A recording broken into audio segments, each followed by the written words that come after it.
Hey guys, Chef Psych here. Today, welcome to the first episode of Auto Tech, my auto series on Chef Psych, where I'm going to be taking a look at all the different kinds of technology within various cars. And today, I'm showing you the technology in the 2021 Audi Q8. This is my mom's brand new car. She previously had a Volvo XC90, and this thing has a lot of technology. Now, if you want a whole overview of this car and a whole review of it, go check out my second channel, Chef's Tech Reviews Cars. I will be showing you this entire car already. The video's already uploaded there. So if you want to see a review, I would recommend go checking out that channel and that video. But, spoiler, there is a lot of technology in this car. So, let's get right into this video. Now, since this is Audi's flagship SUV, it has to offer the best technology, and I'm happy to inform this thing is technology packed. I would probably have to say even as much as Tesla.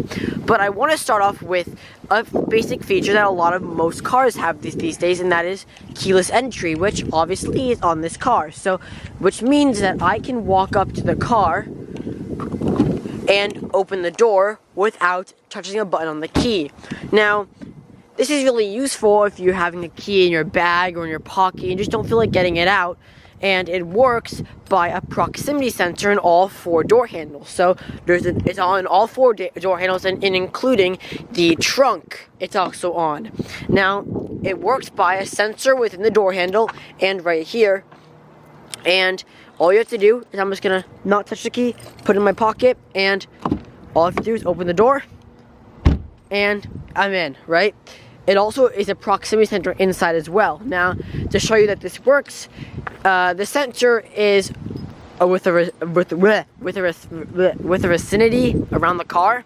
So here's what I'm gonna do. Here's the key fob, putting it right by on the driveway, and right now the car is currently locked because the wing mirrors are folded in, and as I walk up to the car, I cannot open it because the key is not with the vicinity of the vehicle. So, but if I walk back over here to get the key, now the car is going to sense I have the key, and I can open the door perfectly fine. Which, I mean, on an $80,000 Audi, you expect that it's going to have now, this. Taking a moment from the door handles to come and look at the headlights. Now, the headlights on this car are actually the upgraded headlights. So on standard on this car, you get, what are they called, LED headlights. But these ones are the matrix headlights, and you can tell by these lines in the headlight.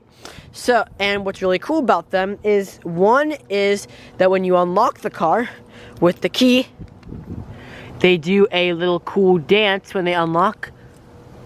Well, they do a little cool dance. I'll insert a video sometime right now or later in the video. But what also is really cool is that they are dynamic sweeping turn signals. But you're really gonna pay for the executive package. Yes, this comes in the executive package, which is a $5,000 package just to get some headlights and some tail lights, which I'll get to in a moment.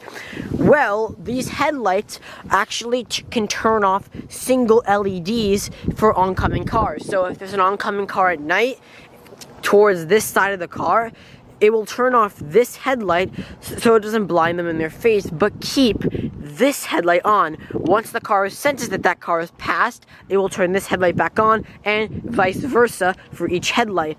That is a pretty cool feature with this car. And of course, they are LED. Now, coming up here, there is a bunch of sensors. So there's a sensor up at the top wing mirror right there, and there are also sensors right here for the driver assistance package. So this car has a budget version of Tesla Autopilot, I guess you can probably say, which these are the sensors to make sure you're a distance enough from the car in front of you, and also you have sensors all around the car, which are for parking. As well, of course, is that there is more technology in the back of the Q8 as well. Of course, with the lights, they also do a dance when you unlock them, but since it's day, it doesn't show it, but they do a dance while they unlock them, and they also are dynamic sweeping, which is very cool. But what's also interesting is that there's this giant light bar across the car, which is actually very cool. I love the look of it, and Audi did a very awesome job of engineering this giant light. And of course, I have to add is that the trunk is also power operated, opening and closing, and inside the trunk you also have a 12-volt outlet, so you can plug in a phone charger or a USB vacuum. And there are LED light strips to illuminate the light, which I think is pretty cool, but you could probably argue that less. And you also have an option to close it or close it and lock it, so you can walk away without even pressing a button on your car, and it will lock the car for you. With the technology covered on the outside of the car, let's head into the inside of the car to show you the rest of the technology inside of the Q8. Now, when you first look inside this car, you're gonna look at the center console, specifically the screens. Now, this car was the first car in Audi's lineup, I believe, to have these 3 screens. Yes, there's 3 screens. There is a 10-inch screen up here, there is a 8-inch screen down here, and then there is a smaller, I think this might be a 3-inch screen, screen right here for your tachometer, speedometer. Now, I can't get to the screens unless I show you how to turn on the Q8. Now, again, there's a proximity sensor for this as well. So, the proximity sensor is located down in the cup holder. As you can see, there's a little key right down there, and that's where you know that the key is in the vehicle. If I put the key over there, it won't start the vehicle, even if I unlock it with the proximity sensor with the key. So now that it's right near the proximity sensor, I can put my foot on the brake and press the start stop button to go.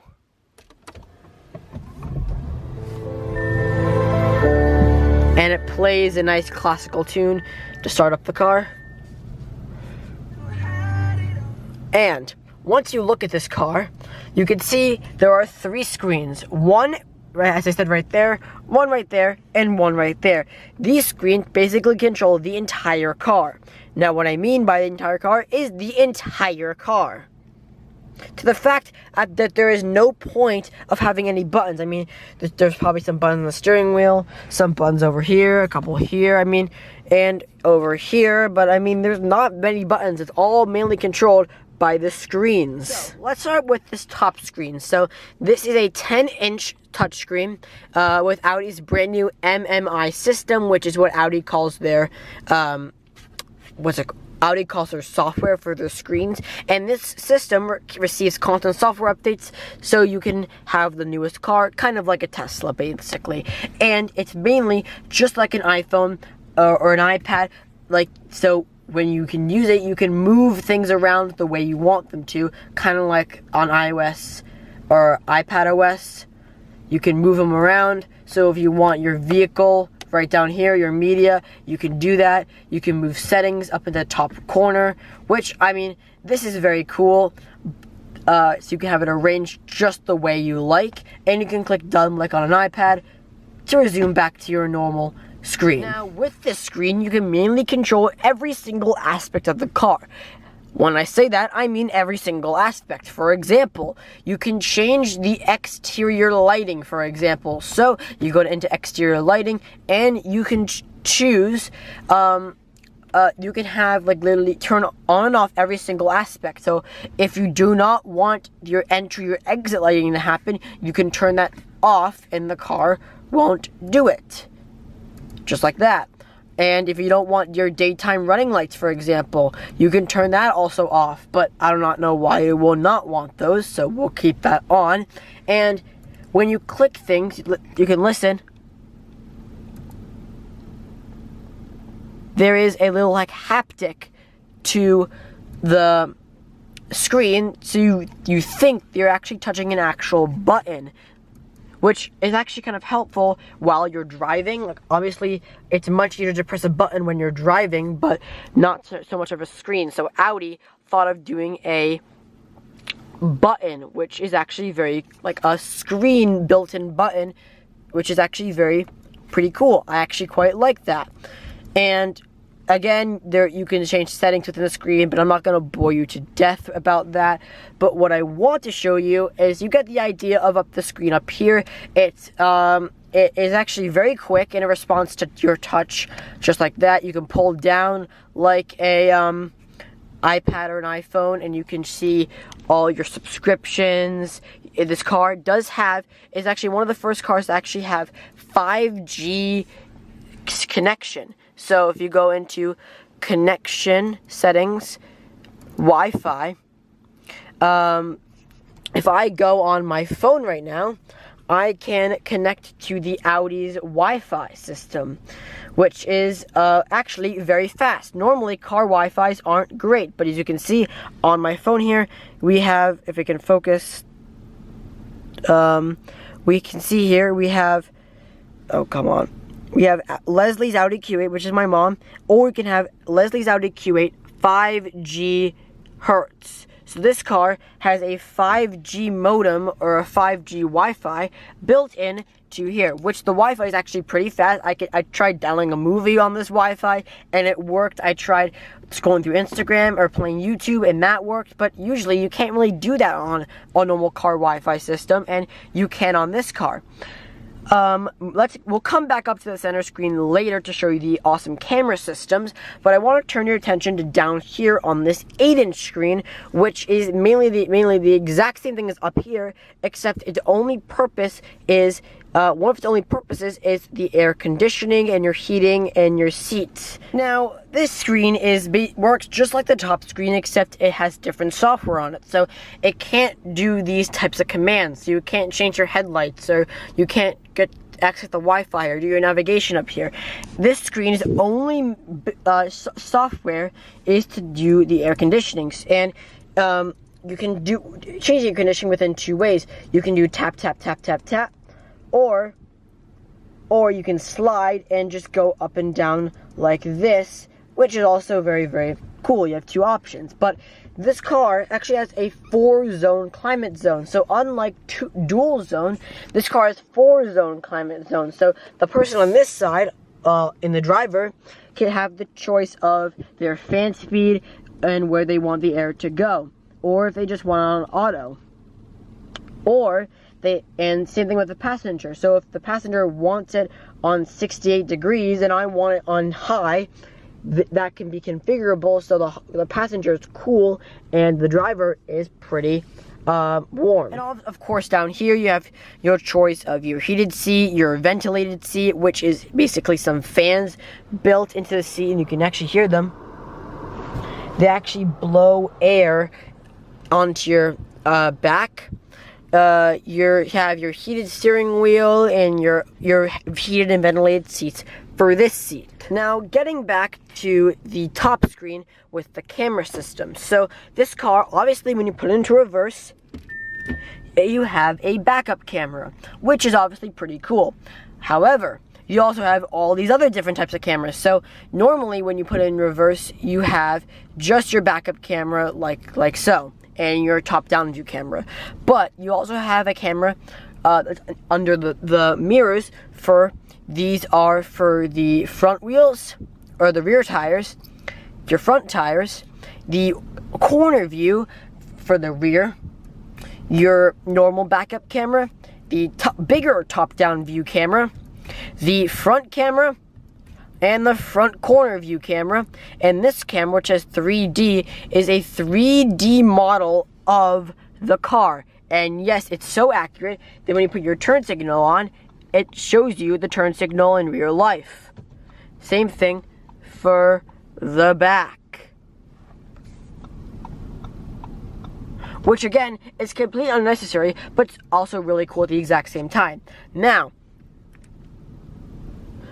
this works by having all the cameras around the car work together to make this image, and you can't even see where the cameras meet. It's like a fully rendered image of the car, and this is so because this car is a huge car, right? It's massive. It's wider than the Audi Q7, but shorter than this. So you need this type of camera to get into small parking spaces, or to go down narrow roads, which is actually a very helpful feature in this scenario. And you also have different views, of course, for this camera. Your corner view right there, your rear view, and obviously the rear view on the other side, but you don't have to use those ones. You can go around just like that and choose whichever one you want. Now, moving on to the third screen, which is the third LED screen in this car. Yes, all of these screens are LED, and it's maybe about a 3-inch screen you can see, and this thing is an entire screen. You can configure it each way you like, so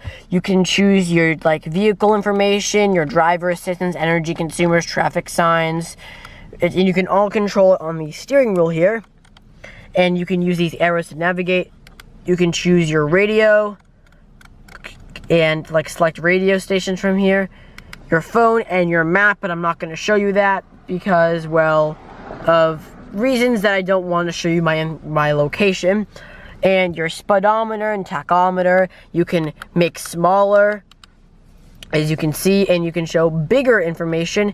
You can also see the oil temperature and the oil pressure, your mileage, stuff like that. And if you don't like the look of the dials, you can go into vehicle settings here, go into display and brightness, go to MMI, just kidding, Audi virtual cockpit, and you can control what the dials look like. So these are what these dials look like. You can have them like the Audi Sport model dials,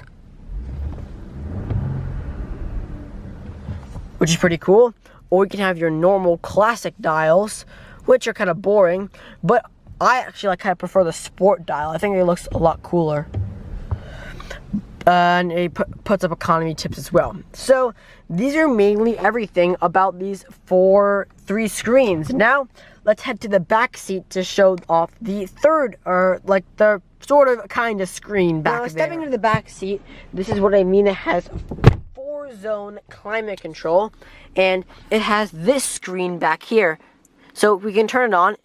It also does have a haptic feedback to it, and you can change, just like the front seat, where you want the air to go. So if one person can have it like that, one person can have it on their face, and you can change the temperatures, of course, and the fan speed, and it's separate independent climate control. So one person can have it cool as hell, and the other person can have it hot, which is kind of a weird feeling, but you can do that, and I think it's such a cool feature. Or if you want to, you can just you can just turn it off. And you also have heated seats. You can put it on auto, which is really cool, and you also have heated seats. Now, this is also a small touch screen, and you also, of course, do have USB ports back here. You have an auxiliary port, that's not auxiliary port, 12 volts port, so you can put an adapter in, or USB-C, but no one uses USB-C. Well, just kidding, but I don't know if you're going to charge a laptop in this car. So we bought these, which are USB-C to USB adapters, which perfectly fit in the back here to be normal USBs. And finally, with the technology, to include most of the technology in this car, of course, this car does have a wireless charger. You can see it right there. You can slide your phone onto it, and it sort of kind of charges. There's so much stuff in here. You get the idea. There is a wireless phone charger in here. You can see the little bam right there. Wireless phone charger. So that is mainly all the technology that there is in this car. There is so much more technology, like for example, the lighting. You can change the lighting in this car. Go to vehicle, go to light and visibility, go to interior lighting, and you can change all this interior lighting. So if you want to go here, colors, and you can change all the different arrays of colors in this car.